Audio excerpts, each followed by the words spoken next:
بھائی پڑھنے والے بہت ساری نیتوں سے پڑھتے ہیں، سننے والے بھی بہت ساری نیتوں سے سنتے ہیں۔ آپ لوگ جتنے لوگ یہاں پہ بیٹھے ہیں سب ایک نیت سے آئے ہیں یہاں پہ؟ نہیں، کچھ صرف یہ دیکھنے آئے، دیکھیں ہوتا کیا ہے، کچھ صرف یہ دیکھنے آئے، کراچی سے کوئی آیا ہے دیکھیں کیا کہتا ہے۔ بہت کم ہوں گے جو یہ سوچ کر آئے ہوں گے، اور میں چاہتا ہوں آپ یہ کریں، یہ سوچ کر آئیں گے کہ کوئی ہمیں دین دینے آ جائے، ہم دین سیکھنے آئیں۔ ایسے بہت کم ہوں گے، لیکن میں پہلا جملہ یہی کہہ رہا ہوں کہ آپ جس نیت سے بھی یہاں آئے تھے، اب آپ نیت یہ بنا لیں۔ کیوں میں عرض کر رہا ہوں یہ؟ اس کی وجہ یہ ہے کہ مولا کا ایک فرمان ہے، دیکھو ہماری ساری زندگی اس مکتب کی شاگردی میں گزری ہے۔ جب میں طالب علم بنا تھا، اوپر طالب علم رہ رہے ہوں گے یقیناً، جب میں طالب علم ہوا تو میری عمر 17 سال کچھ مہینے تھی، اب میری عمر 55 کے قریب ہے۔ میری تو زندگی گزر گئی نا ایسے میں۔ تو اگر کوئی مجھ سے پوچھے بھائی آپ نے دین سے جو طالب علم بن کے سیکھا تو آپ کو کیا احساس ہے؟ کبھی ایسا ہوتا ہے نا، انسان سے کوئی پوچھتا ہے کہ بھائی آپ نے ساری زندگی اس کام میں گزار دی، آپ نے یہاں پہ کوئی ہوگا جس نے ساری زندگی گورنمنٹ جاب میں گزاری ہوگی، کوئی یہاں پہ ہوگا جس نے ساری زندگی سبزی بیچنے میں گزاری ہوگی، کوئی ہوگا جس نے لکڑیاں کاٹنے میں ساری زندگی گزاری ہوگا سب۔ میں نے ساری زندگی اس کام میں گزار دی۔ اچھا، اب بعض اوقات کیا ہوتا ہے، ہم کسی پوچھنے والے سے پوچھتے ہیں اگر تم نے جب 50 سال پہلے، 30 سال پہلے، 20 سال پہلے یہ کام شروع کیا تھا، اگر تمہیں خدا دوسرا موقع دے کہ یہ نہ کرو کوئی اور کرو، تو کیا کرتے؟ مثلا آپ میں سے یہاں پہ کوئی گورنمنٹ کا آفیسر ہوگا، اس کی سروس فرض کرنے 20 سال ہو گئی ہے۔ اب میں اس سے کہوں کہ بھائی اگر کوئی معجزہ ہو جائے تم 20 سال پہلے چلے جاؤ، اور تم سے کوئی پوچھے کہ یہ دوبارہ کرو گے یا کچھ اور کرو گے، تو زیادہ تر لوگ کیا کہیں گے؟ کچھ اور کریں گے۔ کیوں؟ اس میں مزہ نہیں آیا۔ میں ممبر پہ بیٹھ کر آپ کو قسم کھا کے کہہ رہا ہوں، اگر مجھے پھر دوبارہ 17 سال کا بنائے کوئی اور مجھ سے کوئی یہ کہے طے کرو کہ یہیں دینی تعلیم حاصل کرنی ہے یا کچھ اور کرنا ہے، اللہ کی قسم یہی کرو، یہی کرو۔ اس میں جو شرف ہے وہ کسی اور کام میں نہیں ہے۔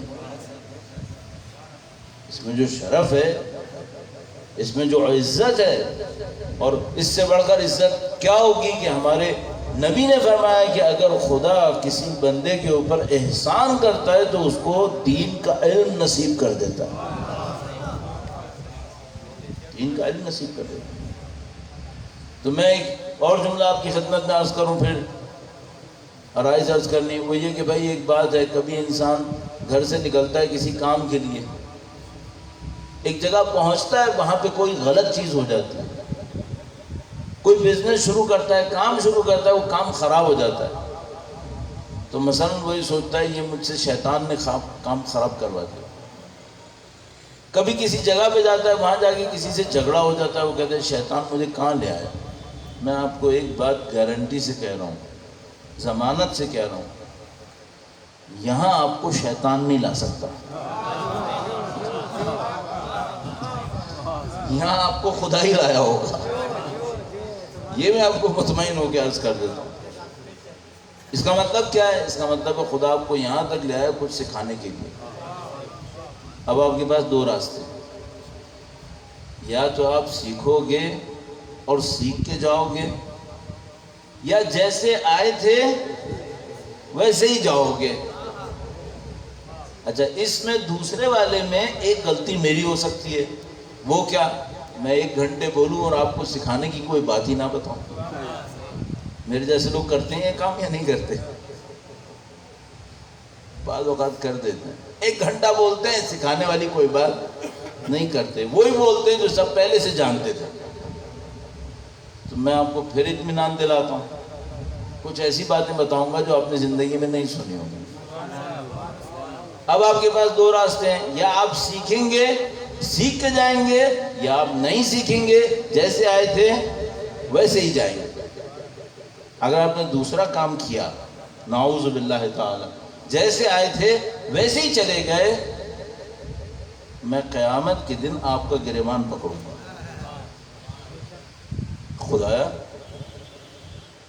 2.5-3 گھنٹے ڈرائیو کر کے ان لوگوں کے پاس آیا، پورا دن اپنا کھپا دیا ان لوگوں کے سامنے، ان کے سامنے پوری طاقت لگا دی، بیان کر دیا دین، نہیں سیکھا ان لوگوں نے۔ جو نہیں سیکھے گا اس کو میں ایک بات بتا دوں، اگر خدا کی نعمت کسی کی آنکھوں کے سامنے آئے، وہ نعمت کی قدر نہ کرے، خدا ہمیشہ کے لیے محروم کر دے گا، محروم کرتا۔ تو آپ یہ رسک مت لینا، اب تو آپ آ گئے نا یہاں تک، اب یہ رسک مت لینا، آپ جو آئے ہو سیکھ کے جانا۔ اگر میں کوئی ایسی بات کہہ دوں جو سکھانے والی ہوئی تو مجلس کے آخر میں آپ خود ہی فیصلہ کرنا میں نے کچھ سکھانے والی بات کہی یا نہیں کہی، لیکن اگر کہوں تو سیکھ کے جانا، ورنہ میں قیامت کے دن چھوڑنے والا نہیں ہوں۔ کیوں؟ میرے سر پہ بھی بہت سارے میرے اس اساتذہ کا بوجھ ہے، انہوں نے بھی اپنی جانیں لگا کے مجھے سکھایا، وہ بھی مجھے پکڑیں گے، چھوڑیں گے نہیں، میں بھی نہیں چھوڑوں گا۔ اب آپ سیکھ کے اٹھنا، اور سیکھنے کے بعد ایک اور مرحلہ ہے، وہ کیا؟ اگر کوئی شخص سیکھے اور عمل نہ کرے، اس کو سورہ جمعہ میں کہتے ہیں یحمل اسفارا۔ تفسیر میں جانے کی ضرورت نہیں ہے، کون ہے جو یحمل اسفارا؟ کوئی جانور ہے جو کتابوں کو لادے ہوئے بھاگ رہا ہے، چل رہا ہے۔ آپ نے تو نہیں بننا ہے ایسے۔ آپ ماشاءاللہ اہل بیت کے چاہنے والے ہیں۔ اہل بیت اطہار کی سب سے بڑی خاصیت، لا الہ الا اللہ، ہم کون سے ہیں جو معین کریں ان کی بڑی خاصیت کون سی ہے؟ ہمیں کیا پتا؟ جو ہمارے سامنے آئی وہ کیا ہے؟ جو ہمارے سامنے آئی وہ ایک ایسی چیز ہے جو ان کے سوا دنیا میں کہیں نہیں، وہ ہمیں اور آپ کو اپنے پاس رکھنی ہے۔ اور وہ کیا ہے؟ میں ایک حدیث عرض کروں گا مولا پانچویں سرکار سے، درود بھیجے گا محمد و آل محمد صلی علی محمد۔ اس حدیث کے الفاظ مختلف بیان ہوئے ہیں، ایک یہ جملہ بھی بیان ہوا ہے، مختلف انداز میں اس کو بیان کیا گیا ہے۔ فما شرقوا ام غربوا لن تجدوا علما نافعا الا عندنا۔ مشرق میں چلے جاؤ یا مغرب میں چلے جاؤ، مفید علم ہمارے سوا کہیں نہیں پاؤ گے۔ علم اہل بیت کے پاس ہے، یہ باب العلم ہے، یہ شہر العلم ہے۔ باب العلم کے ماننے والوں کے پاس علم نہ ہو، باب العلم کا ماننے والا دوسروں سے پوچھے زندگی میں کامیابی کیسے ملتی ہے، لا الہ الا اللہ، جو تم نے حاصل کیا کیا اب تک؟ اگر یہ بھی تمہیں دوسروں سے پوچھنا پڑے تو تم نے خود کیا کیا پھر؟ ایک بار پھر اذان کے احترام میں درود بھیجے گا محمد و آل محمد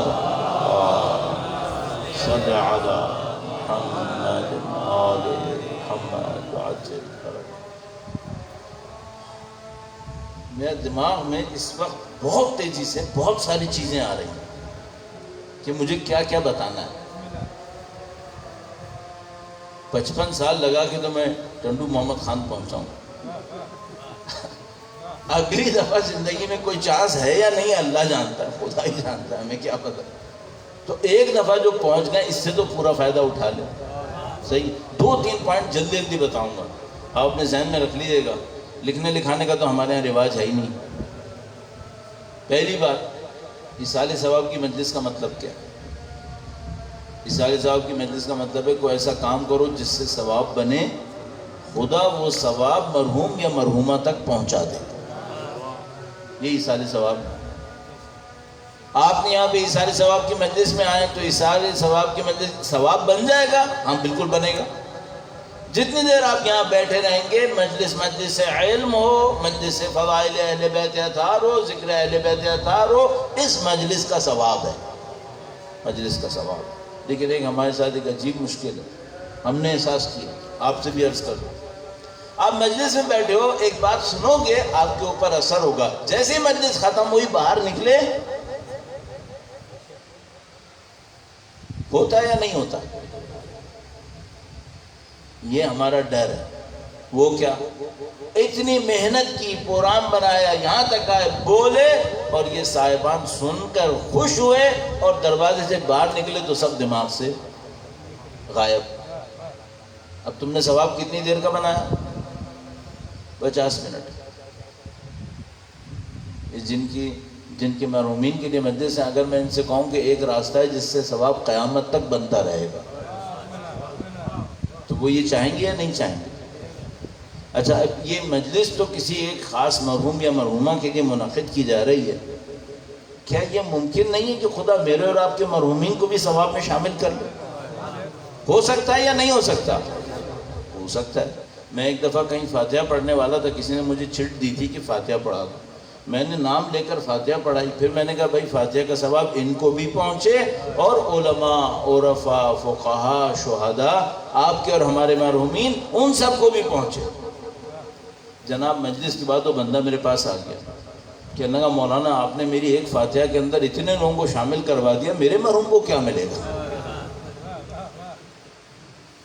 میں نے کہا بھیا تم کیا سمجھ رہے ہو نعوذ باللہ تعالیٰ فرشتوں نے بینک اکاؤنٹ کھولا ہوا، 1 روپیہ یا ادھر جائے گا یا ادھر آئے گا؟ خدا کا نظام ایسا نہیں ہے، خدا کریم ہے۔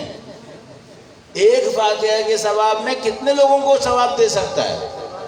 پوری کائنات کو دے سکتا ہے، وہ کریم ہے، اس کے لیے کیا کمی ہے؟ تو آپ اس سے مت گھبرائیے، آپ سب کے مرحومین کو ثواب ملے گا، میرے مرحومین کو بھی ملے گا، جن کے لیے مجلس منعقد ہے ان کو خاص ثواب ملے گا انشاءاللہ۔ ایک بار پھر اذان کے احترام میں درود بھیجیں محمد و آل محمد، صلی علی محمد و آل محمد وعجل۔ میں اگر ساری اذانوں کے احترام میں رکتا رہا تو پھر یہاں 1 گھنٹہ اذانوں کے احترام میں گزر جائے گا، اس لیے میں رک نہیں رہا، میں بول رہا ہوں، ہر دفعہ ایک درود بھیجوا دیتا ہوں تاکہ باہر بیٹھا ہوا کوئی آدمی یہ نہ سمجھے کہ ہم اذان کا احترام نہیں کرتے۔ نہیں، اذان کا احترام کرتے ہیں، لیکن ہم یہ چاہتے ہیں کہ مجلس چلتی رہے، ٹھیک ہے؟ تو انشاءاللہ کسی کو برا نہ لگے، کوئی یہ نہ سمجھے ہم اذان کا احترام نہیں کرتے، نہیں، اذان میں توحید ہے۔ جلدی جلدی ایک روایت اور عرض کر دوں، ہمیشہ آپ لوگ جماعت سے نماز پڑھتے ہیں؟ ہمیشہ نہیں؟ ایسا یہ تو مولانا بیچارے کو پتا ہوگا جماعت سے پڑھتے کتنے ہیں یہاں پہ۔ بہت ساری مسجدوں کے مولانا مجھ سے کہتے ہیں مولانا جھاڑو بھی ہمیں ہی دینی پڑتی ہے، وہ نہیں آتا۔ بہت ساری جگہوں پہ رش لگا ہوا ہوتا ہے، بہت رش ہوتا ہے۔ اگر آپ گھر میں نماز پڑھ رہے ہیں، اذان و اقامت دیتے ہیں، بعض دیتے ہیں بعض نہیں دیتے۔ ایک روایت عرض کر دیتا ہوں، مولا نے فرمایا اگر تم گھر میں بھی نماز پڑھ رہے ہو اور اقامہ دے کر نماز پڑھو، اقامہ دے کر نماز پڑھو، فرشتوں کی ایک صف تمہارے پیچھے نماز پڑھے گی۔ اور اگر تم گھر میں ہی نماز پڑھ رہے ہو کسی بھی وجہ سے اور اذان بھی دے دو، اذان بھی دو اور اقامہ بھی دو، تو امام نے فرمایا فرشتوں کی 2 صفیں تمہارے پیچھے نماز پڑھیں گی۔ اچھا، میں اپنا طالب علم ہوں نا، ہمیشہ میں مولا سے پوچھوں گا مولا وہ صف کتنی بڑی ہوگی؟ بھائی اتنی بڑی ہوگی جہاں یہاں نظر آ رہی ہے، یہ صف پہ زیادہ سے زیادہ 20-25 لوگ آئیں گے۔ تو امام نے جواب میں فرمایا، امام نے اسی وقت فرمایا ان فرشتوں کی صفوں کو کم شمار نہیں کرنا، بہت بڑی ہیں، بہت بڑی بات۔ اتنا ثواب مل سکتا ہے کس بات سے؟ جہاں نماز پڑھ رہے ہو اقامہ بھی دو، اذان بھی دے دو۔ ایک اور ترکیب بتاتا ہوں، بعض اوقات کیا ہوتا ہے اذان ہو گئی ہے نماز نہیں پڑھ پا رہا میں، کوئی بھی وجہ ہے، عذر، کوئی بھی عذر، ویسے تو آپ کوشش کر لو جہاں اذان کا وقت ہو فوراً نماز پڑھ لو، اس کو کہتے ہیں اول وقت، اول وقت۔ اچھا، اول وقت پڑھنے سے کیا ہوتا ہے؟ ایک جملہ عرض کروں آیت اللہ بہجت سے، مرحوم بہت بڑا مقام رکھتے تھے عرفاء کے اندر، وہ آغا بہجت کی روح کے ایصال ثواب کے لیے درود بھیجیں محمد و آل محمد، صلی علی محمد و آل محمد وعجل فرجہ۔ وہاں پیچھے ایک بندہ بیٹھا ہے، جب بھی ہم درود بھیجتے ہیں نا وہ ہاتھ یوں کرتا ہے، اللہ اس کو مبارک کرے گا، بہت مبارک کرے گا۔ میں اپنی زندگی میں ہمیشہ کوشش کرتا ہوں جب بھی درود بھیجوں تھوڑا سا ہاتھ پھیلا کے اللہ سے دعا کا انداز بنا دوں۔ کیوں؟ درود دعا ہے، درود دعا ہے۔ میں جب بھی درود پڑھنے لگتا ہوں تھوڑا سا ہاتھ پھیلا کے اللہ سے دعا کا انداز کرتا ہوں۔ وہ بھائی ہاتھ اٹھاتا ہے، بہت اچھا کر رہا ہے، پروردگار انشاءاللہ برکتیں نصیب کرے گا۔ کیوں؟ اللہ نے اہل بیت کے احترام میں سب کچھ رکھا ہے، سب کچھ رکھا ہے۔ آپ جب بھی درود بھیجنے لوگوں تھوڑا سا ہاتھوں کو اٹھا کے دعا کا انداز بنا لو کہ خدا یہ میری دعا ہے، قبول کر لے اس کو۔ صحیح؟ ان کو فائدہ ہمیں معلوم ہے نہیں ہے، ہمیں فائدہ۔ فرشتے کہیں گے یہ بھی انہی کے ماننے والے ہیں جن کے لیے کائنات خلق ہوئی ہے۔ فرشتے کہیں گے درود بھیجیں محمد و آل محمد صلی علی محمد آل محمد وعجل۔ اچھا جہاں کہیں بھی اذان ہوئی آپ کے پاس نماز پڑھنے کا ٹائم نہیں ہے، ایک ترکیب ہے، ایک ترکیب، سادہ سی ترکیب۔ اچھا اذان سب کو آتی ہے؟ ہاں، اقرار کی ضرورت نہیں ہے، انکار کی بھی ضرورت نہیں ہے، ٹھیک ہے بس ٹھیک ہے، تھوڑی بہت آتی ہے۔ ترکیب یہ ہے جہاں کہیں اذان کی آواز سنو، نہیں نماز پڑھ سکتے کوشش کرو کہ نماز اول وقت پڑھو، نہیں پڑھ سکتے فوراً اذان دے دو، اذان دے دو۔ آپ کہیں گے مولانا کہاں کھڑے ہو کر دیں؟ کچھ نہیں، ابھی ہم لوگ جب آ رہے تھے اذان کا وقت آ گیا راستے میں، تو میں نے جو اپنے ساتھ تھے میں نے ان سے کہا بھائی اذان کا وقت ہو گیا، میں اذان دے رہا ہوں۔ میں ڈرائیو بھی کر رہا تھا، اذان بھی دے رہا تھا، دی تھی نا، آپ گواہ ہے نا، ہاں یہ کر دو۔ کیوں؟ جو اس نماز کے وقت کے فرشتے ہیں وہ تمہیں نماز کو اہمیت دیتا شمار کریں گے، وہ لکھیں گے خدایا اس بندے نے نماز تو نہیں پڑھی تھی لیکن نماز سے غافل نہیں تھا، یہ تیرا اچھا بندہ ہے۔ فرشتے گواہی دیں، ہر روز فرشتے ہر وقت کی گواہی دیتے ہیں۔ آپ جتنے نمازیں دیر کر رہے ہو نا، یہ فرشتے اس نماز کے فرشتے ناراض ہو رہے ہیں، کل خدا سے کہیں گے خدا یہ تیرا کیسا بندہ تھا، ہماری نماز کا وقت ہے اس نے تو کچھ کیا ہی نہیں، اس نے درود بھی نہیں بھیجا، اس نے تو نماز بھی نہیں پڑھی۔ آپ مت کرو ایسے، جب بھی وقت آئے کچھ نہیں کر سکتے درود پڑھو، اذان پڑھو، کچھ کرو، نماز پڑھ سکتے نماز پڑھو۔ فائدہ کیا ہوگا اول وقت نماز پڑھنے کا؟ بہت بڑا ایک فائدہ ہوگا۔ مجھے معلوم ہے چھوٹے شہروں کے اندر زندگی گزارنا آسان نہیں ہے، سننے میں اچھا لگتا ہے چھوٹی سی جگہ ہوگی یہ ہوگا وہ ہوگا، ذرا یہاں کی نالیاں اور کچرے برداشت کرو پھر پتہ چلے گا۔ میں جب شہر کے اندر داخل ہو رہا تھا تو مجھے 60-70 سال پہلے کے شہر یاد آ رہے تھے۔ سخت ہے زندگی، ہمیں معلوم ہے یہاں پہ روزگار ہوتا ہے آسانی سے؟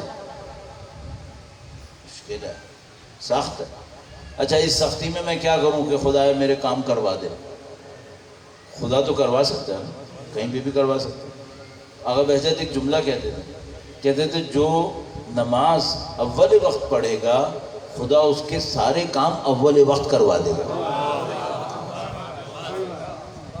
سارے کام اول وقت کروا دے گا۔ بس ابھی یہاں پہ کچھ بچے بیٹھے ہیں، معذرت چاہتا ہوں ایک جملہ عرض کر دوں، آج شب اول ذی الحج بھی ہے، شب اول ذی الحج بڑا مبارک دن ہے، کچھ کو آپ کو پتا ہوگا کچھ کو نہیں پتا ہوگا تو میں ذکر کر دوں۔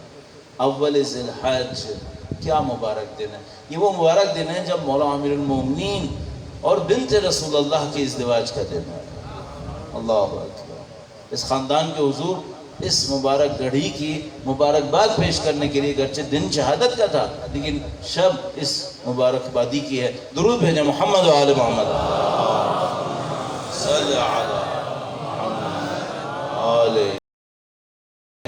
محمد وعجل فرج۔ یہاں کچھ بچے بیٹھے ہوں گے جو یہ سوچتے ہوں گے کب پتہ نہیں ہماری زندگی میں تعلیم ختم ہوگی، کب ہمارا روزگار لگے گا، کب ہماری شادی ہوگی، کب ہمارا فلاں فلاں فلاں فلاں۔ زندگی کی خواہشات تو کبھی ختم نہیں ہوتی، کیسے ہوگا یہ سب؟ تو آیت اللہ بہجت کہہ رہے ہیں بیٹا اس کا نسخہ بہت آسان ہے، کسی کا انتظار نہیں کرو، خدا تمہارے سارے کام کروا دے گا۔ کیسے؟ تم نماز اول وقت پڑھ لیا کرو، بس۔ بیٹا مشکل کام بتایا میں نے آپ کر لو، کر دینا، زندگی میں ابھی سے شروع کرو، زندگی کام آسان ہو جائیں گے تمہارے۔ اتنی سختیاں جھیلنے کا کیا فائدہ؟ آپ کو اپنی زندگی کے اندر سختی لگتی ہے، سب سے پہلے دین سے پوچھو آسانی کیسے آتی ہے، اپنے دین سے حل مانگو نا، پھر اس حل پہ عمل کرو۔ ہمارے ساتھ ایک مشکل ہے، ہم لوگ خزانوں کے اوپر بیٹھے ہیں اور ہماری زندگی میں سختیاں ہیں، مشکلات ہیں۔ بھئی اس خزانے سے فائدہ اٹھاؤ، اس خزانے سے کچھ تو نکلے تمہارے لیے۔ یہی ساری سختیاں جو بے دین جھیل رہے ہیں وہ تم بھی جھیل رہے ہو، تو تمہیں دین سے کیا نصیب ہونا ہے؟ پھر آپ مجھ سے کہیں گے مولا سے ہمیں دین دنیا میں کچھ نہیں چاہیے، ہمیں آخرت میں چاہیے۔ مولا نے دونوں میں دینے کا وعدہ کیا ہوا ہے، تم کیوں پیچھے ہٹ رہے ہو؟ دونوں میں دینے کا وعدہ کیا انہوں نے۔ آپ نماز اول وقت پڑھو، خود اول وقت کام کروا دے گا۔ اچھا مولانا روزی کے لیے کیا کریں؟ سب کو پیسے چاہیے۔ پہلی بات تو یہ کہ بھائی خدا کی روزی صرف پیسہ ہو یہ بہت کم بات ہے۔ خدا کی روزی اگر 22 چیزیں ہوں، ایک اس میں سے پیسہ ہے، وہ بھی سب سے پست۔ خدا کی روزی اگر 22 ہوں، ایک پیسہ ہے، وہ بھی سب سے حقیر ہے یہ۔ لیکن میں نہیں کہہ رہا آپ کو چاہیے، مجھے بھی چاہیے، آپ کو بھی چاہیے۔ حل کیا ہے؟ بہت آسان۔ چلے میں ایک مثال دیتا ہوں آپ کی خدمت میں، اور انشاءاللہ پروردگار موفق کرے گا۔ درود بھیجے محمد و آل محمد، صلی علی محمد آل محمد وعجل فرج۔ درود بھیجنے سے تو کوئی یہاں نہیں تھکتا، درود بھیجنے سے برکت ہی برکت ہے، نورانیت ہی نورانیت ہے انشاءاللہ۔ تو میں درود بہت بھجواتا ہوں، اس سے کوئی تھکے نہیں کہ میں اتنا درود کیوں بھجوا رہا ہوں، اس لیے بھجوا رہا ہوں تاکہ انشاءاللہ آپ کی اور ہماری نورانیت میں اضافہ ہو، ہماری برکتوں میں اضافہ ہو۔ ایک بار پھر درود بھیجیں محمد و آل محمد، صلی علی محمد آل محمد وعجل فرج۔ اگر مجھ سے کوئی پوچھے بھائی مجھے رزق کی تنگی ہے، میں کیا کروں؟ تنگی کس کو نہیں ہے؟ پہلا کام تو یہ کرو، ابھی حل بتاؤں گا ابھی بعد میں، لیکن ایسے ہی شروع میں کہہ رہا ہوں، پہلا کام یہ کرو اللہ کا شکر بڑھا دو، شکر بڑھا دو۔ کیوں؟ ہم لوگوں کے ساتھ ایک مشکل ہے، ہم لوگ جو زندگی میں ہے اس کا شکر کم کرتے ہیں، جو نہیں ہے اس پہ زیادہ کوڑتے ہیں۔ یہ ہماری مشکل ہے، ہماری مشکل ہے۔ اگر میرے چاروں ہاتھ پاؤں سالم ہیں، یہ نعمت خدا ہے یا نہیں؟ کتنی مرتبہ شکر کیا اس کا؟ نہیں ہے تو ہے، یہ تو ہے کہ ہے تو ہے، یہ بتاؤ نہیں ہوتا تو کیا ہوتا؟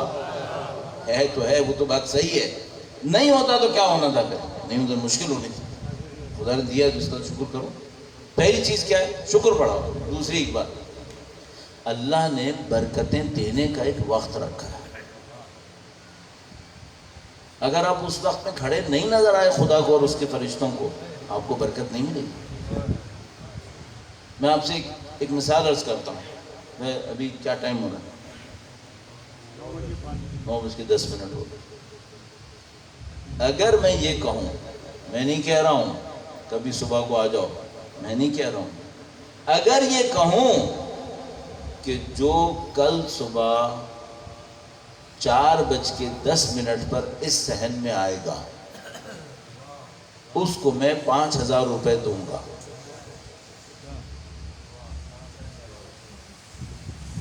اگر کہہ دیں کہ بھائی اگر کوئی 4:10 پر صبح یہاں پہ آئے تو اس کو 5,000 روپے دیں گے، کتنے لوگ آنے والے ہیں یہاں پہ؟ 5 10 شاید ہی کوئی نہ آئے، سب بھرے ہوئے ہوں گے۔ کیوں؟ اچھا اگر میں نے ایک قید بھی لگا دی، میں نے کہا بھائی 5:10 پہ آنا ہے اور 6:10 تک رہنا ہے، کیا اس وجہ سے کہ میں نے 1 گھنٹے قید لگائی لوگ نہیں آئیں گے؟ پھر بھی آئیں گے۔ کیوں؟ 5,000۔ اچھا میں نے کہا صبح 5:10 پہ، لوگ صبح 5:10 پہ اٹھے ہوئے ہوتے ہیں کیا؟ نہیں، سو رہے ہوتے ہیں، تو نہیں آئیں گے، ساری رات جاگیں گے کہ کہیں سوتے نہ رہ جائیں۔ پھر بھی آئیں گے. میں غلط کہہ رہا ہوں کیا؟ بندے خدا، اللہ کے فرشتے رزق تقسیم کرتے ہیں اذان سے لے کے طلوع آفتاب تک، اور تم اس موقع پہ سوتے رہتے ہو. اب بتاؤ تمہیں رزق ملے آسانی سے یا مشکل سے ملے؟ جب اس کے فرشتے تقسیم کر رہے تھے تو تم سوتے رہے. اس کے بعد خدا سے کہتا ہے اللہم ارزقنی رزقا حلالا طیبا واسعا. کیسے دے؟ ٹائم پہ آتے نہیں ہو، بعد میں کھڑے ہو کے دعائیں مانگتے رہتے ہو. ٹائم پہ آؤ، ٹائم پہ مانگو خدا سے. ہر چیز کا وقت ہوتا ہے. بینک اتنے بجے شروع ہوتا ہے، اتنے بجے بند ہوتا ہے. آپ رات کو 9 بجے جا کر بینک میں کہو میں چیک لایا ہوں 1 کروڑ روپے کا ہے، میرا 5 کروڑ روپے، ٹیڈی پیسہ نہیں دے گا. کیوں؟ کہے گا وقت پہ آؤ، ابھی بینک بند ہے، ختم. خدا کا ایک نظام ہے. آپ کہیں گے خدا نے ایسا نظام کیوں رکھا، 24 گھنٹے دے دیتا، کہیں مجھے اٹھنا نہ پڑتا، میں سوتا رہتا، جب سوتا اٹھتا میں آ کے مانگ لیتا، خدا مجھے دے دیتا. پھر مجھے بتانا اس دنیا میں جنت بننی ہے یا امتحان ہونا ہے؟ یہاں پہ یہ جنت نہیں ہے، یہاں امتحان کی جگہ ہے. جنت کہیں اور ہے، اس کے لیے مرنا پڑے گا، اس کے لیے بھی تیار نہیں ہو. اس دنیا میں رزق چاہیے، کیا کرو؟ صبح اٹھ جاؤ اذان سے پہلے. اچھا اب ممکن ہے مجھ سے کوئی کہ مولانا آپ نے پیسے ویسے کی بات کر دی، مجھے پیسہ ویسا نہیں چاہیے، مجھے معنویت چاہیے. وہ کیسے ملتی؟ مجھے اہل بیت کا قرب چاہیے، وہ کیسے ملتا؟ میں نے بتایا تھا رزق 22 درجے ہے، 1 پیسہ ہے، وہ بھی اس وقت میں ہے. باقی کب ہے؟ باقی کب ملتا ہے؟ مثلا اگر کوئی یہاں پر ہو اور کہے مولانا مثلا مجھے ذرا یہ معنویت کا، عرفان کا، اس کا ایک مزہ لینا ہے، اس کے لیے میں کیا کروں؟ اذان سے تھوڑا پہلے اٹھ جاؤ. یہ جو وقت بدل رہا ہوتا ہے نا، اس کے کچھ فرشتے ہوتے ہیں، وہ جس کے لیے دعا کر دیتے ہیں اس کو سب کچھ ملتا ہے. دنیا بھی ملتی ہے، آخرت بھی ملتی ہے. لیکن آپ اس وقت سوتے ہو، مشکل ساری ہے، اور پھر پورے دن روتے ہو کیونکہ اس وقت سوتے ہو. مت سو، جاگ جاؤ. آپ کہیں گے ہم رات کو دیر سے سوتے ہیں اس لیے صبح ہماری آنکھ نہیں کھلتی. کس نے کہا دیر سے سو؟ جلدی سو. اچھا میں تو دیر سے ہی سوں گا. بھائی دیر سے تو تمہاری مرضی، 2 بجے سو، مجھے کوئی غرض نہیں. جب خدا کے فرشتے دے رہے ہیں اس وقت کھڑے ہو جاؤ. مثال دوں، مثلا ایک فرض کر لیں، میں آپ کو ایسے ہی کہہ دیتا ہوں کہ بھئی ایسا ہے کہ کل آپ کا کراچی سے ایک جہاز اڑے گا، آپ کو امریکہ لے کے جائے گا. اس جہاز میں بیٹھنے کے لیے آپ کو رات کو 3 بجے یہاں سے نکلنا ہے. اور میں آپ سے کہہ دوں آپ کا پاسپورٹ میرے ہاتھ میں ہے، ویزا میرے ہاتھ میں ہے.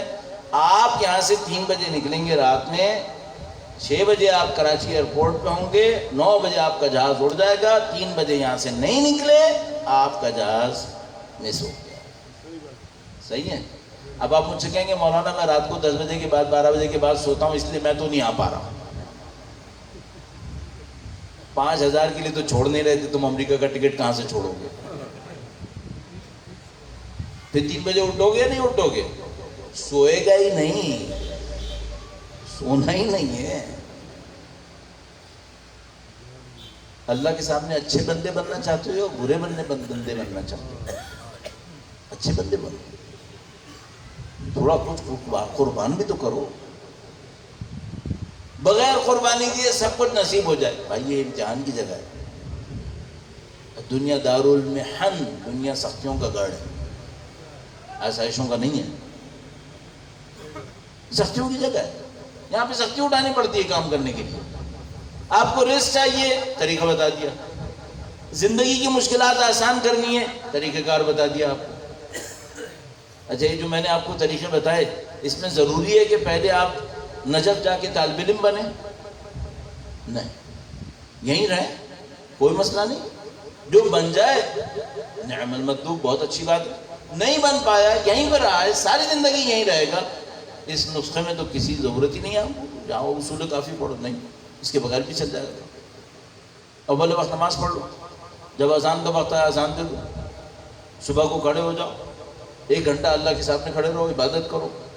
کچھ نہیں کر سکتے دعا پڑھتے رہو، درود پڑھتے رہو. اچھا کوئی یہ کہہ نہیں کر سکتا، کچھ نہیں کرو، پھر صرف ایک کام کر لو، سورج نکلنے سے لے کر اذان سے لے کے سورج نکلنے تک گناہ نہیں کرو،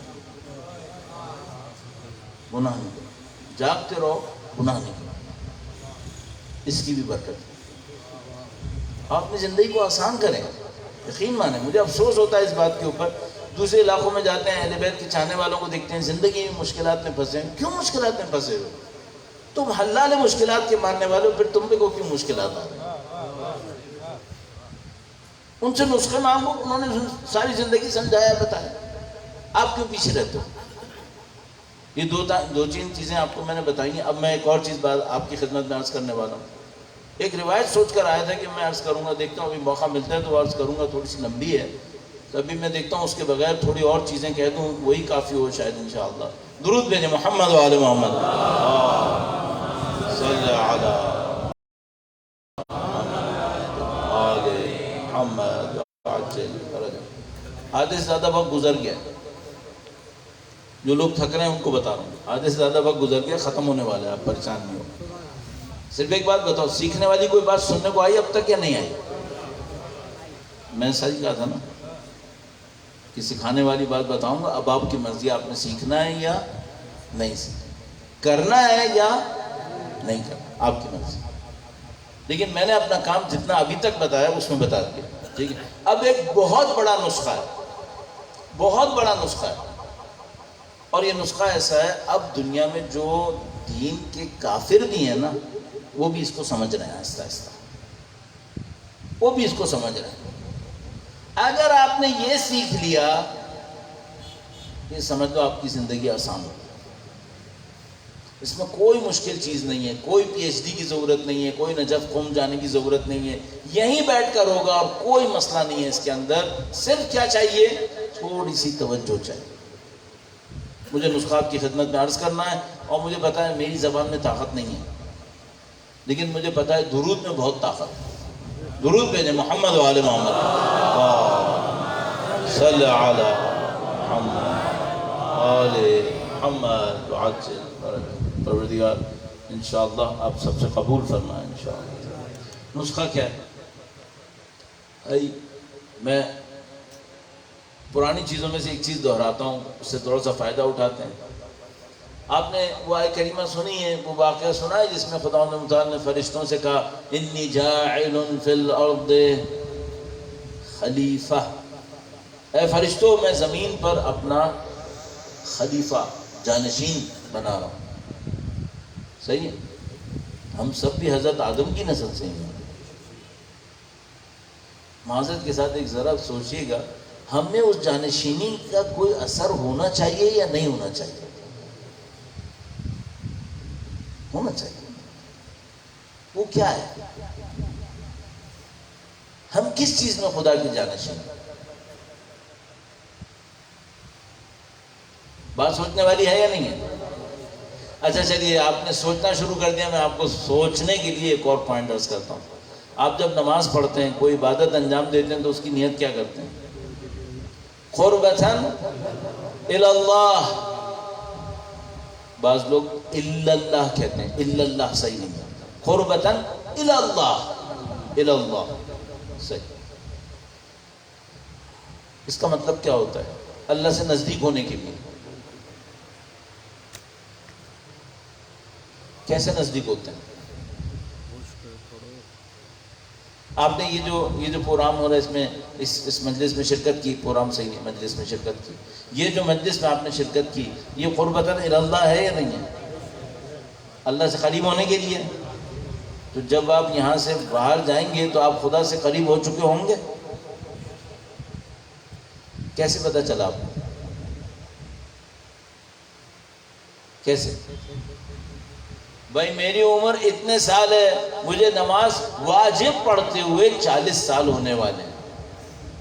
یہ ساری 40 سال کی نمازیں میں نے کس نیت سے پڑھی؟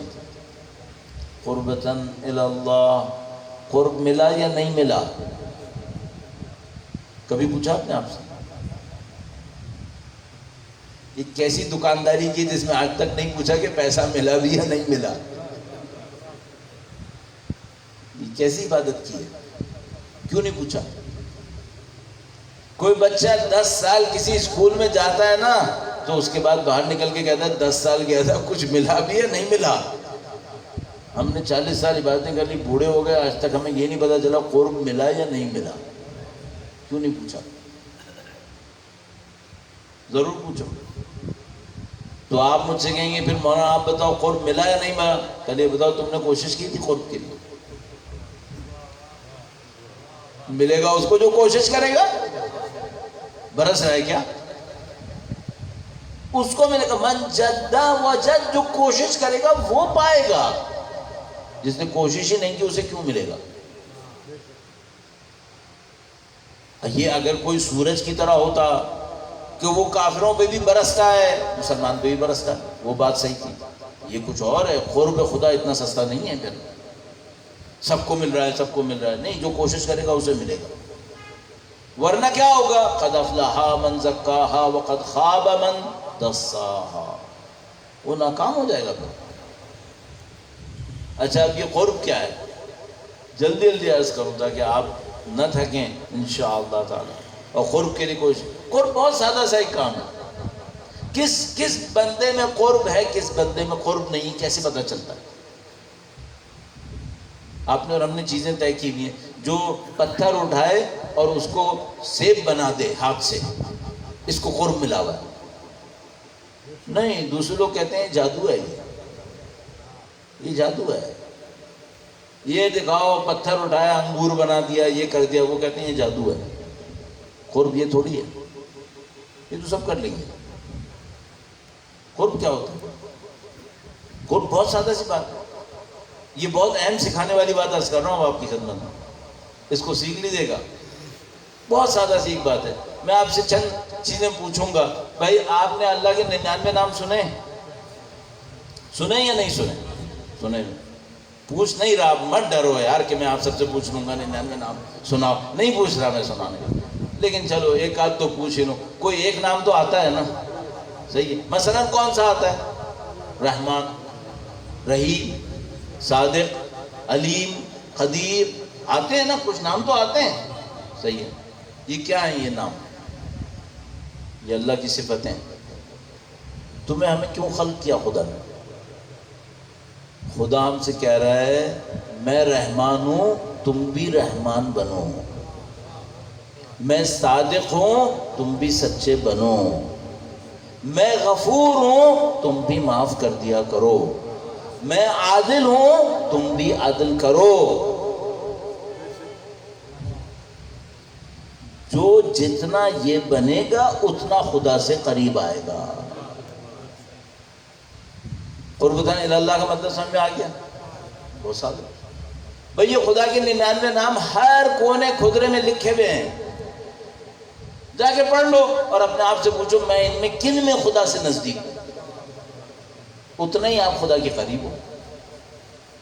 بھئی خدا صادق ہے، تم تو جھوٹ نہیں بول رہے نا، ہمیشہ سچ بولتے ہو، خدا کے قریب ہو۔ خدا عادل ہے، تم تو ظلم نہیں کرتے نا، ہمیشہ عادل کرتے ہو، تم خدا کے قریب ہو۔ خدا رحمان ہے، رحم کرتا ہے، تم ہمیشہ رحم کرتے ہو، تم خدا کے قریب ہو۔ اور اگر نہیں کرتے، غلطی تمہاری ہے، تم خدا سے دور ہو۔ تو زندگی میں کرنا کیا ہوتا ہے؟ زندگی میں یہی کرنا ہوتا ہے۔ باقی کیا ہے؟ باقی تو زندگی کے جھمیلے ہیں، کھانا پینا، زاد و ولد، گھر دروازے، یہ سب زندگی کے جھمیلے ہیں۔ اصل کام کیا ہے؟ اصل کام یہ بنو، یہ بنو۔ کیا بنو؟ یہ 99 نام پڑھ لو، اپنے آپ سے پوچھتے رہو میں اس میں خدا کے قریب ہوں یا نہیں ہوں، بس سادہ سا کام ہو گیا۔ اس میں کون سی مشکل ہے؟ کر کے دیکھو پتہ چلے۔ اچھا آپ کہیں گے مولانا 99 سنا دیے، 99 تو پڑھتے پڑھتے اتنی دیر لگ جائے گی، کرتے کرتے تو 2-4 عمر چاہیے، اس عمر میں تھوڑی ہو پائے گا۔ خدا بے آسرا تھوڑی چھوڑے گا، خدا بھی بے آسرا تھوڑی چھوڑے گا۔ اس کو پتا ہے ٹنڈو محمد خان میں بہت سارے لوگ ہیں جنہوں نے 99 نام نہیں پڑھنے، تو اس نے کوئی رائے حل دیا ہوگا یا نہیں دیا ہوگا؟ بہت آسان دیا. 2 نام تم اپنے اندر لے آؤ، باقی سارے خدا خود دے دے گا. 2 بس اپنے اندر لے آؤ، باقی خدا دے دے گا. اب اگر کوئی یہ 2 بھی نہ لا سکے، اب اس کو میں کیا بولوں؟ اور اگر میں خود بھی نہ لا سکا میں کیا بولوں گا؟ بدبختی ہے پھر تو. بھئی یہ 2 بھی نہیں لا سکے. اچھا وہ جو 2 لائیں وہ کون سے لائیں؟ اور اس میں ایک راز ہے پوری زندگی کے لیے، پوری زندگی کے لیے ایک راز ہے. وہ دونوں باتیں میں نے آپ کی خدمت میں عرض کرنی ہے اور انشاءاللہ اتنا کافی ہے. ورنہ اتنی باتیں سناؤ جس کے اوپر عمل ہی نہ ہو تو فائدہ کیا ہوا؟ یحمل اسفارا یحمل اسفارا ہوتا چلا جائے گا. تو بات اتنی سناؤ جتنے پہ یہ 2 کچھ عمل کریں گے. ٹھیک ہے؟ تو میں اب 2 باتیں بس آپ کو سنانے والا ہوں اور اس سے ایک نتیجہ نکالیں گے اور اس میں آپ کی زندگی کی مشکلات حل ہونے کا وعدہ ہے انشاءاللہ تعالی. درود بھیجیں محمد و آل محمد. صلی علی محمد. میرے ذہن سے نکل جائے گی ایک بات، ان 2 سے پہلے بتا دوں جلدی جلدی. میں بات جو میرے ذہن میں آ رہی ہے نا وہ جلدی جلدی اس لیے بتا رہا ہوں. میں نے بتایا ایک دفعہ آئے نہیں معلوم دوسری دفعہ آئیں گے نہیں آئیں گے. اسی دفعہ خاک فارغ. سورہ فاتحہ میں اسم اعظم ہے. فاتحہ ڈھنگ سے پڑھو تو اسم اعظم مل جائے گا. سورہ فاتحہ میں اسم اعظم ہے. اگر کوئی اپنی زندگی میں فاتحہ ڈھنگ سے پڑھ لے نا، اس کو اپنی زندگی کا روٹین بنا لے کہ فاتحہ میں نے ڈھنگ سے پڑھ لی، اس کو اسم اعظم کی طاقت مل سکتی ہے. اتنی بڑی طاقتور چیز ہے سورہ فاتحہ. ابھی جب میں سورہ فاتحہ پڑھی تھی نا تو مجھے پتا تھا کہ اکثر لوگ میرے پڑھنے سے بہت پہلے پڑھ چکے تھے. کیوں؟ انہوں نے توجہ ہی نہیں دینی، کھٹ کھٹ کھٹ کھٹ پڑھنی ہے. اس میں اعظم نہیں آئے گا. اور سکون سے پڑھو، توجہ سے پڑھو. یہ جتنی چیزیں ہیں ان سب میں بہت طاقت ہے، ہم نے استعمال صحیح نہیں کیا. اذان و اقامہ دینے والی بات کی نا میں نے آپ سے، تو اس میں ایک پوائنٹ ہے، بہت بڑا پوائنٹ. ہر جگہ جہاں ہم جاتے ہیں نا کچھ لوگ سننے والے ہوتے ہیں، کرنے والے بھی ہوتے ہیں. اس لیے میں عرض کر رہا ہوں اذان دینے لگو بولو کہ اشہد ان لا الہ الا اللہ. جب بھی دینے لگو نا اپنے آپ سے کہنا یہ گواہی میں دے رہا ہوں، کوئی اور نہیں دے رہا ہے، میں دے رہا ہوں. اور میں خدا سے چاہتا ہوں خدا قیامت کے دن اس گواہی کو مجھ سے قبول کر لے. اشہد ان لا الہ الا اللہ میں الف کا مطلب میں ہوں. اشہد ان لا، میں گواہی دے رہا ہوں، میں گواہی دے رہا ہوں. میں کیوں کہہ رہا ہوں آپ کی خدمت میں؟ اس لیے ہمارے پاس ایک مفہوم ہے برزخ کی زندگی میں، جو موت کے فوراً بعد شروع ہو جاتی ہے، برزخ کی زندگی ہے. اس میں بعض لوگ سینکڑوں سال، ہزاروں سال زندگی میں پڑے رہیں گے اور ان کے دماغ میں بس اتنا آئے گا کوئی خدا تھا جس کے ہم ماننے والے تھے، بس کوئی نبی تھا جس کے ہم ماننے والے تھے. اب اس خدا کا نام کیا تھا، خدا کا نبی کا نام کیا تھا، یہ یاد نہیں آ رہا ابھی سینکڑوں سال تک. کیوں یاد نہیں آ رہا؟ یہ اپنی گواہیوں میں سچے نہیں تھے. یوں ہی کہتے تھے اشہد ان لا الہ، گواہی میں سچے نہیں تھے. تشہد صحیح پڑھو، یہ آپ کی گواہی ہے. اذان و اقامہ میں صحیح کہو اشہد ان لا الہ، یہ آپ کی گواہی ہے. گواہی ڈھنگ سے دو، ورنہ آپ کی گواہی کیسے قبول ہوگی؟ بھائی یہاں پہ کوئی اللہ کے نظام میں کورٹ کا پیپر تھوڑی ہوتا ہے کہ آپ کے سامنے کورٹ کا پیپر آئے گا اس کے نیچے سائن کرنا ہے. نہیں بھائی، یہی گواہی ہوتی ہے. وہ گواہی آپ صحیح سے دو تو آپ کی گواہی قبول ہو جائے گی. یہ 2 باتیں بھی بیچ میں آ گئیں، یہ بھی میں نے کہہ دی.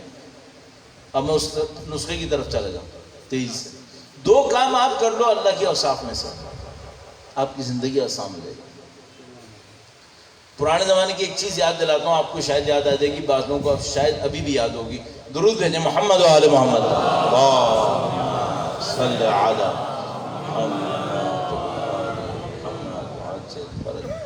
مجھے یاد ہے ایک دفعہ میں اپنے گھر میں کہیں کھیل رہا تھا، بہت چھوٹا تھا. میرے ماموں تھے ایک، وہ اس وقت اس زمانے میں شپ پہ ہوتے تھے تو وہ کبھی کبھی آتے تھے. کراچی میں پورٹ تھا ان کی شپ لگتی تھی تو آتے تھے. تو ہم لوگ کہیں کھیل رہے تھے تو کھیلنے میں کوئی چونٹی پاؤں کے نیچے آ گئی. تو چونٹی پاؤں کے نیچے آنے کو اردو میں کہتے ہیں روند دینا, روندی چونٹی. جیسے انہوں نے دیکھا چونٹی اس طرح سے ہو گئی تو وہ فوراً کہ رکو رکو رکو. وہ اٹھے, انہوں نے چونٹی کو اٹھایا, ہاتھ پہ اس طرح سے کر رہے ہیں جیسے زندہ کر لیں اس کو.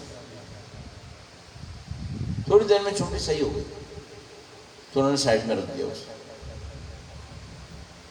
پہلے والے لوگ یہ کرتے تھے یا نہیں کرتے تھے؟ کرتے تھے. پہلے والے لوگ جانوروں پہ بھی ظلم نہیں کرتے تھے, کتے بلی پہ بھی نہیں کرتے تھے. ابھی میں کبھی کبھی دیکھتا ہوں کوئی بچے کتوں سے کھیلنے کے لیے ان کی گلوں میں رسیاں باندھ کے انہیں گھسیٹ رہے ہوتے ہیں. کس پہ ظلم کر رہا ہو؟ جانور پہ. کوئی مجھے کہے گا مولانا یہ تو کتا ہے. کتا ہے, خدا کی مخلوق نہیں ہے کیا؟ تم کیوں ظلم کر رہے ہو؟ اگر خدا تمہارا چاہنے والا نا تو باقی ساری مخلوق کا بھی چاہنے والا. تم اکیلے ہو, کسی پہ ظلم کرنے کا حق نہیں کسی کو. خدا متعال ظلم پسند نہیں کرتا. خدا متعال کیا پسند کرتا ہے؟ رحم. اللہ نے اپنی کسی عبادت میں اپنی رحمانیت اور رحیمیت کے ذکر کے بغیر قبول نہیں کی. کوئی عبادت قبول نہیں کی. بھئی کوئی بھی عبادت کرو گے بسم اللہ تو پڑھو گے نا. بسم اللہ کیا ہے؟ بسم اللہ الرحمن الرحیم. یہاں سے معاملہ شروع ہوتا ہے. خدا متعال فرماتا ہے میری 99 صفتیں ہیں لیکن جو صفت سب پہ حاکم ہے وہ کون سی ہے؟ رحم. خدا رحیم ہے. کتب علی نفسہ الرحمہ, قرآن کریم. آپ 2 صفتوں پہ کام کر لو پوری زندگی. اگر آپ نے ان 2 صفتوں پہ کام کر لیا خدا سب کچھ دے گا. وہ کیا؟ نمبر 1 رحم دل بنو. کس کے لیے رحم دل بنو؟ اگر مجھ سے وہ پوچھے سب سے پہلے دنیا کی باتیں کر رہا ہوں, دنیا میں اگر کسی کے لیے رحم دل بنو, کس کے لیے بنو؟ سب سے پہلے والدین کے لیے رحم دل بنو.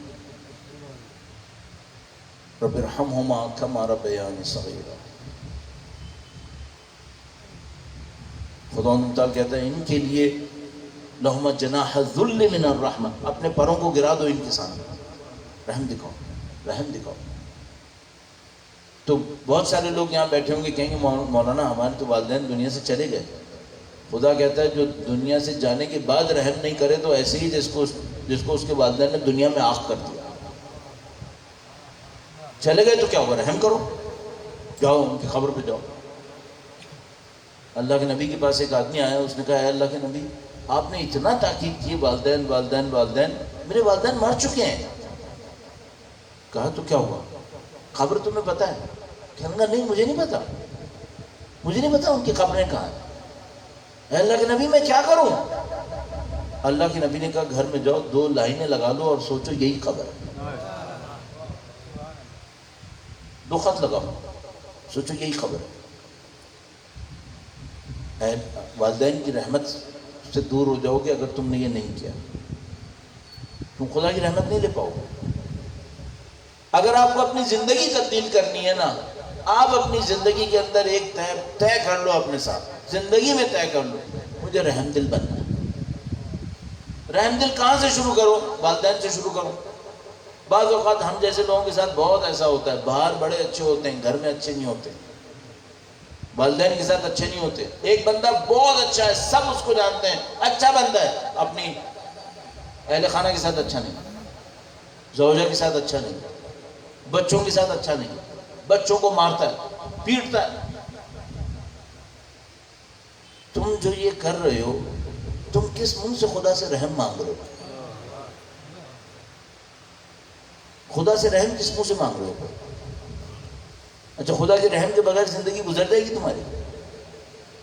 موت گزر جائے گی؟ حساب کتاب گزر جائے گا کیا؟ پورے صراط گزر جاؤ گے کیا؟ پھنس جاؤ گے بھائی. کسی نے سینکڑوں سال بھی عبادت کی ہو نا, خدا کے رحم کے بغیر کہیں نہیں پہنچ پائے گا. ہم اور تم کیا ہیں؟ ہم نے تو کچھ بھی نہیں کیا ہوا. تو آپ کو اپنی زندگی گزارنی ہے، اچھی زندگی گزارنی ہے، ایک پوائنٹ سیکھ لو، رحم دل بنو۔ کس کے لیے؟ سب کے لیے۔ والدین سے شروع کرو، اہل خانہ کو شامل کرو، بچوں کو شامل کرو، ہمسائے، جانوروں کو پہ بھی رحم دکھاؤ، یہ خدا کا حکم ہے۔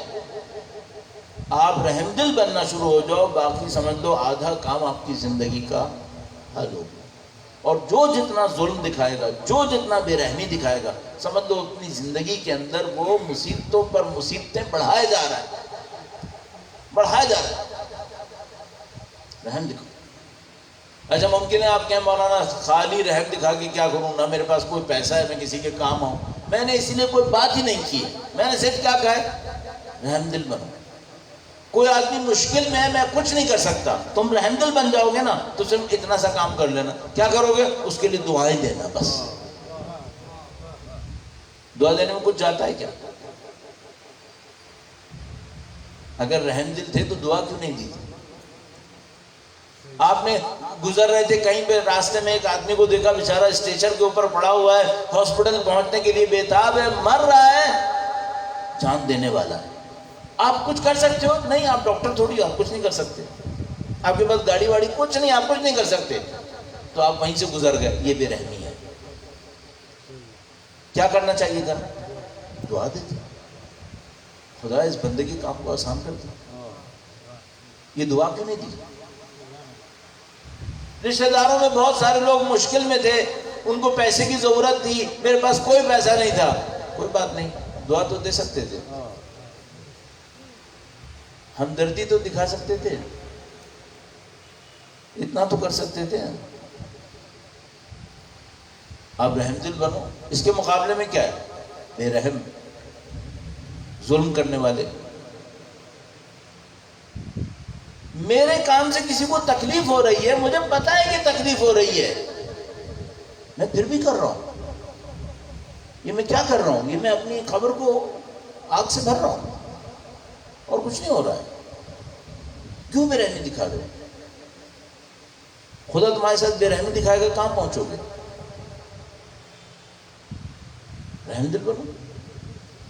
اور اللہ شاہد ہے، میں آپ کی خدمت میں عرض کروں، اگر اتنے لوگ جو یہاں پر ہیں نا، اگر یہ سب رحم دل ہو جائیں، یقین مانو خدا اسی خطے کو جنت بنا دے، اسی کو جنت بنا دے۔ خدا رحم دل انسان کو اکیلا نہیں چھوڑتا، رحم دل کو اکیلا نہیں چھوڑتا۔ جس میں خدا کی صفت آ جائے اتنی سی بھی، خدا اسے اکیلا نہیں چھوڑتا۔ عجیب بات ہے، واقعاً بڑی عجیب بات ہے کہ ایک صفت ہو گئی، ایک اور کہنی۔ ایک بات اور کر دوں بیچ میں، حاتم طائی اسلام آنے سے پہلے تھا۔ حاتم طائی کا نام تو سب نے سنا، اس کا نام ہی حاتم یعنی بخشنے والا۔ طائی اس کے قبیلے کا نام تھا، اس لیے اس کو طائی کہتے تھے۔ حاتم طائی یہ طائی قبیلے کا بندہ تھا اور بہت بخشنے والا تھا۔ یہ اسلام آنے سے پہلے تھا، اللہ کے نبی کے اعلان نبوت سے پہلے مر چکا تھا، یہ مر چکا تھا۔ جب مسلمانوں کی کافروں کے ساتھ ایک دفعہ جنگ ہوئی تو قبیلہ طے بھی جنگ میں آ گیا، کافروں کی طرف سے۔ قبیلہ طے جنگ میں آیا لیکن وہ جنگ ہار گیا۔ قبیلہ طے، حاتم طائی کا قبیلہ ہار گیا۔ حاتم طائی کی بیٹی قیدی بن گئی،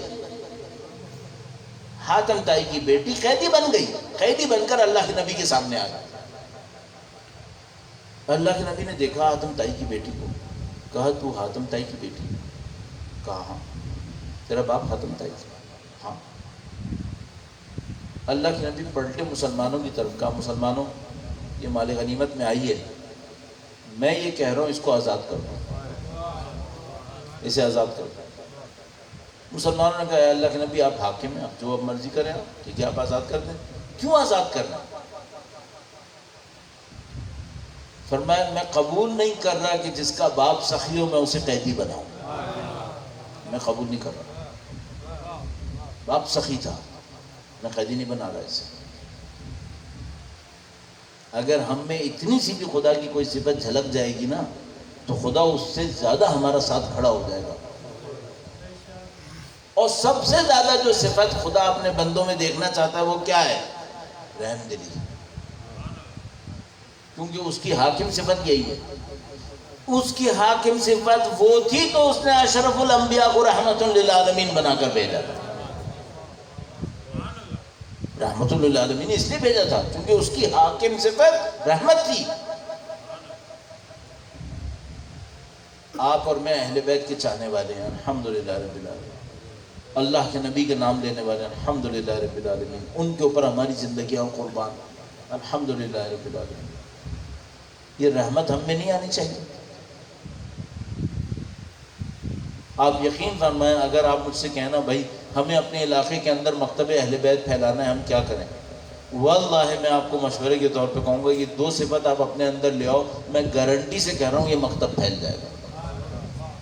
یہ 2 صفت اپنے اندر لے آؤ. کون سی 2 صفت؟ ایک, رحم دل. اب نظر نہ آئے کہ آپ لوگ اپنے بچوں پہ ظلم کرو, اور نظر نہ آئے کہ بچے اپنے والدین کے اوپر ظلم کریں, ورنہ آپ اس مکتب سے دور ہوتے چلے جاؤ.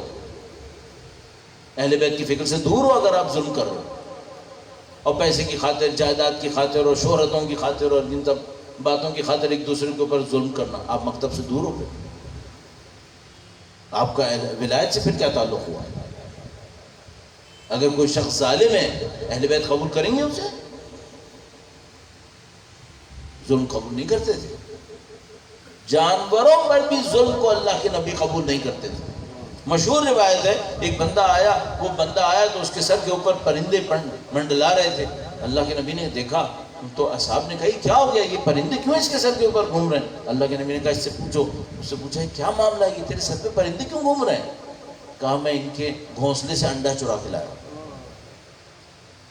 اللہ کے نبی نے کہا فوراً واپس آ دو, تمہیں حق نہیں ہے, یہ تمہیں کوئی حق نہیں ہے.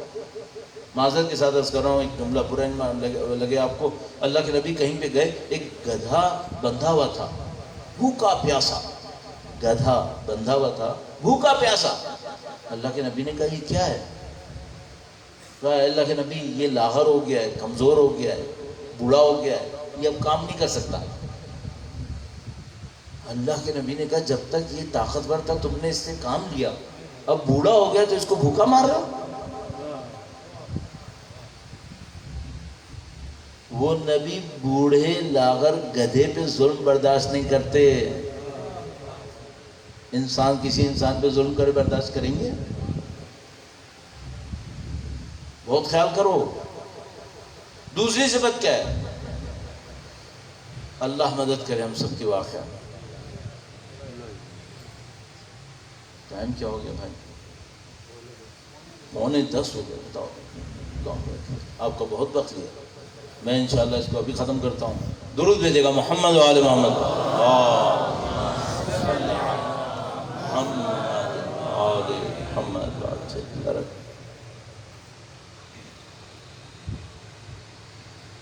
مجھے ایک صفت اور آپ کی خدمت میں عرض کرنی ہے, اور جلدی سے عرض کرنی ہے تاکہ کام آسان ہو جائے انشاءاللہ. 2 صفتیں ایسی ہیں جس پہ آپ محنت کر لینا, خدا کی طرف سے ساری برکتیں آنا شروع ہو جاتی ہیں. ایک بات میں نے عرض کر دی, رحم دل. دوسری بات کیا ہے؟ دوسری بات یہ ہے کہ بلا کسی مشکل کے میں آپ سے ایک سوال پوچھتا ہوں.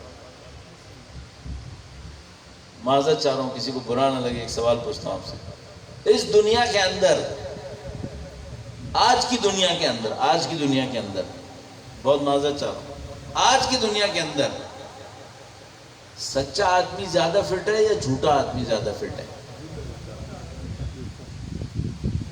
آپ قبول سے بھائی, سچا زیادہ فٹ ہے یا جھوٹا؟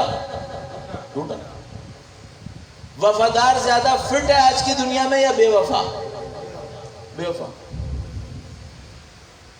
صحیح ہے, معلوم, سب کو معلوم.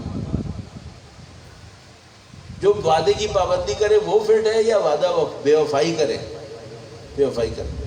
وہ فٹ ہے. اس لیے ساری دنیا میں لوگ اسی طرف جا رہے ہیں. صحیح. اب آپ اپنے لیے طے کر لو, آپ کو دنیا کی طرف جانا ہے یا اللہ کی طرف جانا ہے؟ آپ طے کرو. تو آپ کہیں گے مولانا اگر اللہ کی طرف جانا ہے تو کیا کریں؟ ایک بات رحم دل بنو, دوسری بات صادق بنو, سچے بنو. صادق, سچے بنو. میں نے صادق کے اوپر اصرار کیوں کیا؟ دیکھو ہم سب کو اس دنیا اور اس دنیا میں نبی رحمت کی رحمت چاہیے. معذرت کے ساتھ میں ہاتھ جوڑ کے عرض کر رہا ہوں، کوئی ہے یہاں پر، یہاں بیٹھا ہوا کوئی شخص ہے وہ کہ مجھے نبی کی لطف نہیں چاہیے، نبی کا رحم نہیں چاہیے، نبی کی عنایت نہیں چاہیے، واللہ جہنم میں بھی اس کا ٹھکانہ بہت برا ہو اگر کسی کو نبی کا رحم نہیں چاہیے. ہم سب کو چاہیے، ہم فقیر ہیں، واللہ فقیر ہیں، مسکین ہیں ان کی درگاہ. ہمیں رحم چاہیے، ہمیں نبی کا لطف چاہیے، ہمیں نبی کا کرم چاہیے.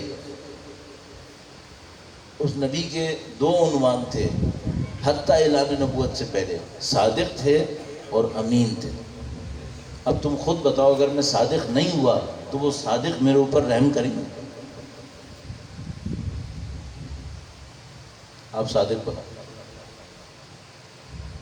اگر آپ نے اپنی زندگی کے اندر 50 سال 60 سال 70 سال 40 سال جتنی بھی زندگی گزاری کم و بیش، اگر آپ یہ 2 صفتیں اپنے اندر لانے میں کامیاب ہو گئے، 2 صفت کون سی؟ رحم دلی اور صداقت، سچائی. میں آپ کو پورے اطمینان سے اس شبیہ ممبر رسول پر بیٹھ کر کہہ رہا ہوں، آپ کی زندگی میں خدا آپ کا ساتھ چھوڑے گا ہی نہیں. خدا ہمیشہ ساتھ ہے آپ کے. 2 صفتیں آپ کے اندر ہونی چاہیے، کیا؟ رحم دلی اور صداقت. بس ان 2 کو آپ پکڑ لو، آپ کی زبان پر جھوٹ نہ آئے. بس اب میں آپ سے دوبارہ پوچھتا ہوں، بھائی جب آپ صادق بننے کی کوشش کرو گے، رحم دل بننے کی کوشش کرو گے، اس دنیا میں فٹ ہوگے کیا؟ نہیں. کس دنیا میں فٹ ہوگے؟ اوپر. اس دنیا میں دنیا والوں کی چلتی ہے یا اوپر والوں کی چلتی ہے؟ اس دنیا میں ان مکاروں کی چلے گی، لیکن تمہارے سر پہ رحمت کس کی آئے گی؟ اوپر سے آئے گی. اب میں اپنی زندگی میں سوچوں نا تو میں اگر اس دنیا والوں کے سامنے جاؤں، بہت معذرت چاہتا ہوں، سخت بات ایک کہہ دوں، یہ دنیا والے بڑے ہی معذرت کے ساتھ، میں ممبر پہ بیٹھ کے وہ جملے نہیں بول رہا، بہت پست لوگ ہیں، بہت پست لوگ ہیں. دل کی بات نہیں کہنا چاہ رہا ہوں، جو لفظ میری زبان پہ نہیں لانا چاہ رہا ہوں میں. اتنے گندے لوگ ہیں دنیا والے. اگر کوئی مجھ سے کہنا ان دنیا والوں کو خوش کرنے کی کوشش کرو، میں کہوں گا بھائی میں کر ہی نہیں سکتا. اتنے گندے لوگ ہیں. اگر اہل دنیا کی بات کر رہے ہو، اتنے پست ہیں، اتنے پست ہیں، اتنا نیچے میں آ ہی نہیں پاؤں گا، میں نہیں کر سکتا ان کو خوش. تو پھر تم سے کس نے کہا خوش کرنے کو؟ ان کی کوشش کر رہو. تم کیا کرو؟ تم خدا کو خوش کرنے کی کوشش کرو. درود بھیجیں محمد و آل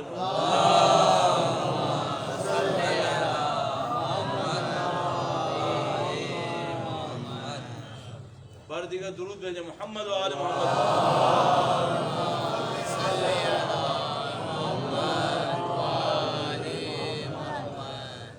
بیچارہ نہیں سوچا ہوگا اتنی لمبی ہو جائے گی، جنریٹر کا آئل ختم ہو گیا ہوگا،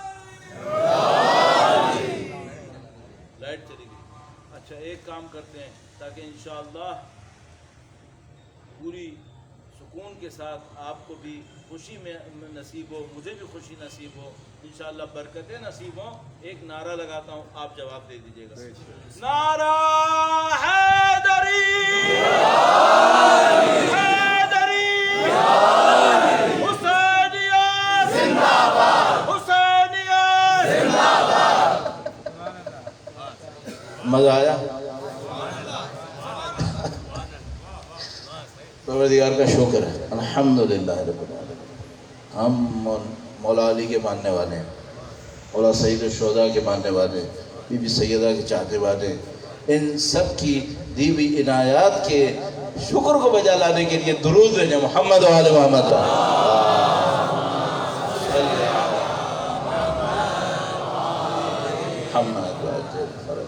ایک نعرہ رہ گیا تھا، یزیدیت. ہمارے پاس سب کچھ ہے الحمدللہ. کوئی نہ سوچے اس کو چھوڑ کے جانا ہے، نہیں، کیوں چھوڑ کے جائیں. آپ رحم دل بنو، آپ سچے بنو. آپ کو سنبھالنے والا خدا ہے. آپ مطمئن رہو، چھوٹی چھوٹی چیزوں کو اہمیت دو، لوگوں کے دل مت دکھاؤ، طنز مت کرو، تانے مت مارو، خاص کر گھر کے اندر خیال کرو، گھر میں آپ مالک ہو، آسمانوں میں خدا مالک ہے۔ اگر آپ گھر میں صحیح نہیں کرو گے، آسمان والا بھی آپ کے ساتھ صحیح نہیں کرے گا۔ اپنے گھروں کو پرسکون کرو۔ خدا تعالیٰ نے ہمیں بڑی نعمتیں دی، خدا نے ہمیں اہل بیت کا چاہنے والا بنایا، ان کی محبتیں ہمیں نصیب کی۔ خدا ہمیں عذاب نہیں کرنا چاہتا، قطعاً نہیں کرنا چاہتا۔ کیوں نہیں کرنا چاہتا؟ بہت ساری وجوہات ہیں۔ خدا ہمیں عذاب نہیں کرنا چاہتا، اسی نے ہمیں خلق کیا ہے، اسی نے ہمیں پالا ہے، بہت ساری وجوہات ہیں۔ ایک بہت بڑی وجہ اور بھی ہے، خدا ان آنکھوں کو عذاب نہیں کرنا چاہتا جو امام حسین کے غم میں بہے، نہیں کرنا چاہتا۔ خدا کو وہ آنسو پسند ہیں۔ آپ کے سامنے میں نے ابھی غم حسین کا صرف تذکرہ کیا نا، آپ نے آہ کہا، خدا کو یہ آہ پسند ہے، آہ پسند ہے۔ نہیں عذاب کرنا چاہتا اس کو جس کے دل میں امام حسین کی محبت ہو، سید الشہداء کے چاہنے والے کبھی بھی نہیں کرنا چاہتا۔ اور میں ہمیشہ ایک کام کرتا ہوں اپنے آپ کو سمجھانے کے لیے کہ دیکھو، یہ جو سید الشہداء کی محبت ہے یہ اتنی عجیب ہے، اس نے انسانوں کی ذہن بدل دی، فکریں بدل دی، سوچنے کے انداز بدل دی۔ باہر کوئی اور کسی اور طرح سوچتے ہیں، یہ جو بیٹھے ہیں یہ امام حسین کے چاہنے والے ہیں، کسی اور طرح سوچتے ہیں۔ کیا نشانی ہے؟ دیکھو ابھی دکھاتا ہوں۔ آپ سب لوگ بیٹھے ہوئے ہو، میں مصائب کا کوئی جملہ نہیں بول رہا، میں نے ابھی تک مصائب کا کوئی جملہ نہیں بولا، صحیح ہے؟ میں آپ کے سامنے صرف ایک جملہ بولتا ہوں، ایک پیاسی بچی ہے۔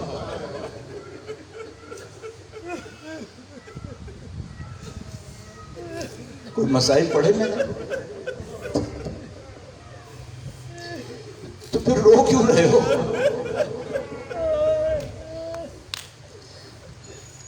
ضرورت ہی نہیں ہے۔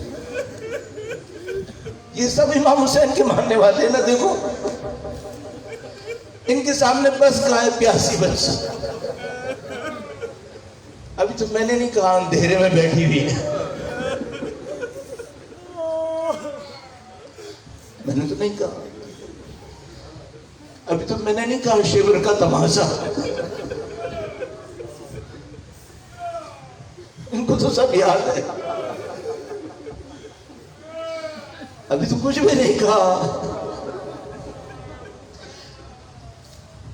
واقعی ایسا ہی ہے، امام حسین کا نام ہے ہر جگہ۔ میں نے ابھی آپ سے کہا پیاسی بچی، اب میں ایک اور جملہ بولتا ہوں آپ کے سامنے، 6 ماہ کا پیاسا شیرخوار۔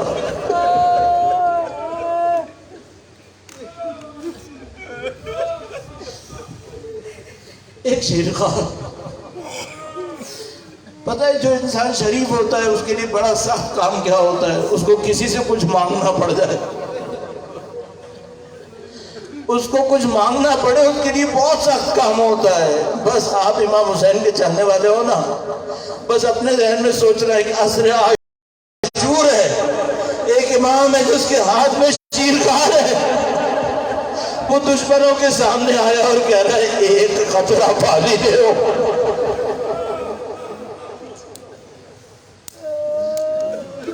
ایک قطرہ پانی دے دو۔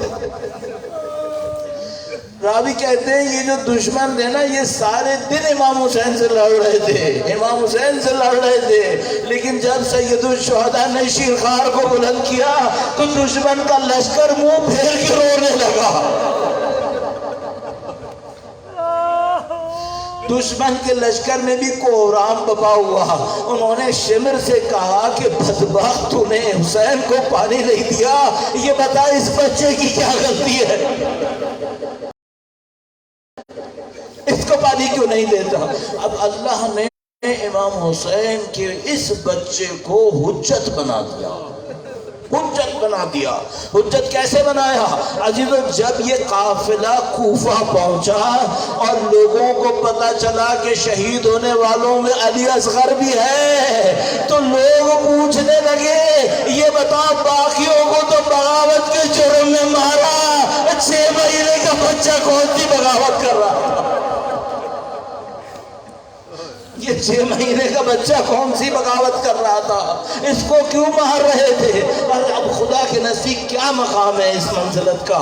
اس مقام کا بس 2 جملے مسائب کی اور عرض کروں گا، ایک مقام تک، ایک احساس تک آپ کو پہنچانے کے لیے۔ دیکھو اتنا عجیب معاملہ ہے، جب حضرت موسیٰ علیہ السلام کی ماں کا دل گھبرایا کہ میرا بچہ کہیں اور ہے، تو خدا کہتا ہے وَرَبَطْنَا عَلَىٰ قَلْبِهَا، ہم نے مادر موسیٰ کے دل کو مضبوط کیا، ان سے وعدہ کیا آپ کا بچہ ہم واپس لے کر آئیں گے۔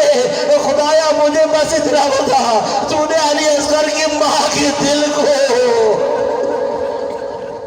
کتنا مضبوط کیا؟